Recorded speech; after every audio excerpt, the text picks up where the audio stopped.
What's up guys, welcome back to my channel, and today we're going to be reviewing Friday night's action from Saudi Arabia, Knockout Chaos, where Anthony Joshua landed a second round knockout of the UFC superstar Francis Ngannou. So let's get straight into it. Anthony Joshua, he's back baby. He's second round knockout of Ngannou. He's done what Fury couldn't do. He's shown a non-boxer what elite boxing is all about and flatlined him, folded him in half with that huge knockout, and yeah, that's put AJ right back on the map at the top of the heavyweight division if he wasn't already. Had Fury ringside looking shocked and embarrassed, frankly, I believe, because that's what he should have done to Ngannou instead of dance around unprepared, looked overweight, unprepared against UFC star who could punch and show Fury that, but Fury couldn't respond to it and frankly put in a horrendous performance, one of his worst ever, and AJ's come in and showed what a professional boxer should do to someone who's in his second professional boxing fight. So yeah, just great performance from AJ. Francis he looked a novice. He was pulling on all the feints that AJ did and tried to go southpaw, which you can't do against someone that good when you yourself aren't a good boxer. Just AJ's right hands just then went straight down the middle, made it easier work for AJ by Francis going southpaw, I believe, and yeah, devastating finish by AJ. He's always had the power, and again he showed he's got the power, and again that Ben Davison link up looks pretty good, real unstoppable potentially. And yeah, so now AJ's won. He's put himself in line for the winner of Fury Usyk, which is brilliant. But yeah, Turkey Al Sheikhs has said that the winner will fight the winner of Fury Usyk. Obviously, depending if there's a clear winner or not, because there's probably rematch clauses in there. So if it's close, maybe then they have to rematch, and AJ will have to fight someone else. And if it is someone else, why not Joseph Parker? Joseph Parker's back on the rise, looks better than ever. AJ's back on the rise, potentially better than ever. They fought, what was it, 6-7 years ago now, for Parker's world title in the unification fight. Wasn't the best fight to watch back then, but the way they both look now, I think it'll be a real good fight. That's if supposedly Parker beats Zhang again, because they have a rematch clause, so they can get that out of the way pretty soon.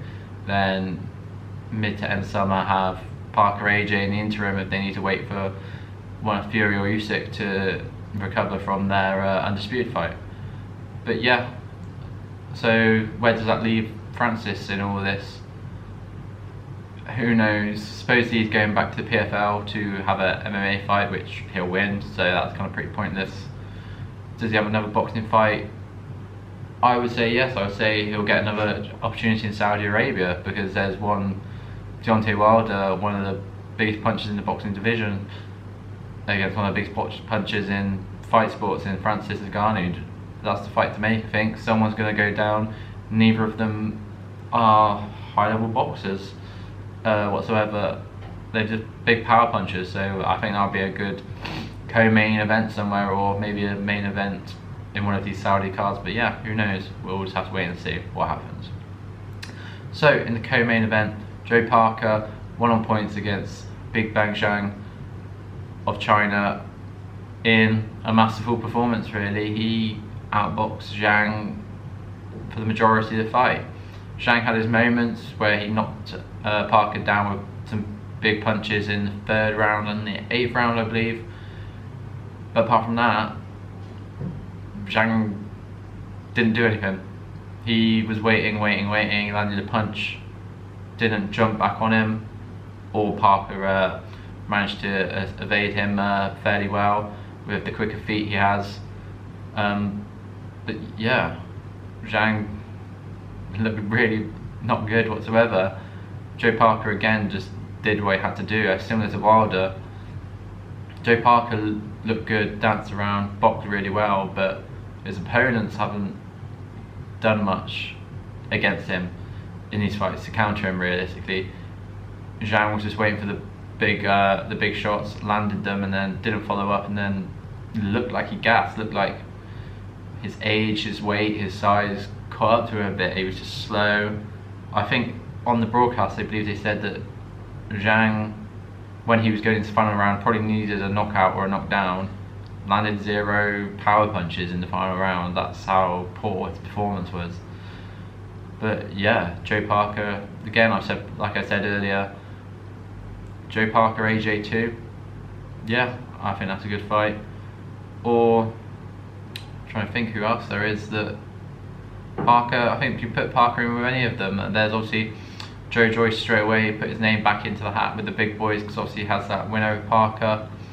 Joe Joyce fighting this weekend in a fight or win, easily a comeback fight. And yeah, obviously Zhang had 2 wins over Joyce that kind of knocked him out of the conversation. But maybe Joe Parker wants to avenge that loss to Joe Joyce, and for Joe Joyce that would be good, getting back in the top of the division and on that Saudi money, which I think anyone would want. But yeah, and Zhang, next for him, apparently have a rematch clause, but going into the fight I thought Zhang was going to beat Parker. How wrong I was. And in a second fight I think Parker does the same. I think Parker schools him, he knows what the power is, he's not scared to get hit and get put down. He can then evade the second barrage of shots that will come his way, and just dance around and just outbox. Yeah, so I think that'll go the same way. And then Joe Parker's right at the top of the heavyweight division, arguably the 4th best heavyweight in the world right now. Yeah. And then going on to one of the title fights involving Liverpool's Nick Bull against Ray Vargas, controversially ended in a split draw, which for me completely the wrong outcome. I believe the knockdowns that Nick Bull got in the second half of the fight won him the fight. Ray Vargas looked amazing first half fight, won the first 6 rounds for me, but then didn't win any of the next 6, and Nick Bull took them all and then had the 2 knockdowns which will give him the win. But boxing he didn't get the win, unfortunately, ended in a draw. But I don't think this does any damage to Nick Bull. He was fighting someone so much taller than him, so much longer reach than him. He was having to jump up on the inside to get in reach. Wasn't working the first round, and then Vargas tired, allowed Bull, whose cardio is just unstoppable, to get inside, pressure him and get the knockdowns, which I think won the fight. But yeah, what next for them? They could obviously rematch, which I think would be good to Bull to maybe prove that he's better. He'll know what Vargas will come to him with from the first half of the fight. Again, he just has to stick with the pressure, get on the inside, ruffle a few feathers of his, because he's getting really annoyed with the ref for the holding and the pulling, and just started moaning a lot when he was getting tired in the second half of the fight. So Bull does that again. I think fight again, Bull knows what's coming to him now. I think he could pull off the win and maybe the full knockout victory of that. Alternatively, there is the Matchroom vs Queensberry 5v5 card coming soon, and there's been talk of Matchroom's and Eddie Hearn's Ray Ford, who won a world title at featherweight last week, be put on it against Frank's featherweight star Nick Bull, and he could get straight into another world title opportunity, which I think would be a great fight on a great card where that's potentially going to look like. And then Madrimov won by knockout, a good performance in the other fight, on the title fight on the card. It looked a real good performance, good knockout, good performance, good backflip at the end to celebrate. And been talk of him looking like the next Triple G. We'll never know where for him next. I saw Tim Tszyu tweet about him questioning next Triple G name he's gotten, and yeah, Tim Tszyu's a solid fighter, world title holder. Do that, unifications, let's go. Let's do as many unifications as we can in all these divisions to get to Undisputed, as many of them we can. That's what we want to see. And yeah, and beneath that was Mark Chamberlain defeated Gavin Gwynn in a Battle of Britain, say, in Saudi Arabia. Dominant performance, looked real good. was a step up for him, performed well, got the knockout, and yeah, supposedly Turki Al-Sheikh asked for him to be on the card. He's one of his favourite fighters. Who knows if that's true, but let's see where that can take him. And yeah, there's potential big fights out there for him, like some former world champions, to get that experience, to get him to world level fairly soon, just keep pushing him on.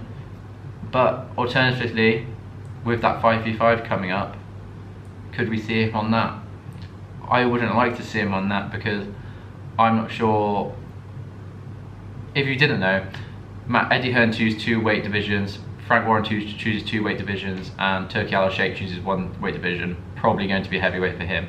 But on the other sides, Eddie Hearn's got the very good lightweight himself there in Andy Cruz, and would it surprise me if Eddie Hearn called for the lightweights and put forward Andy Cruz?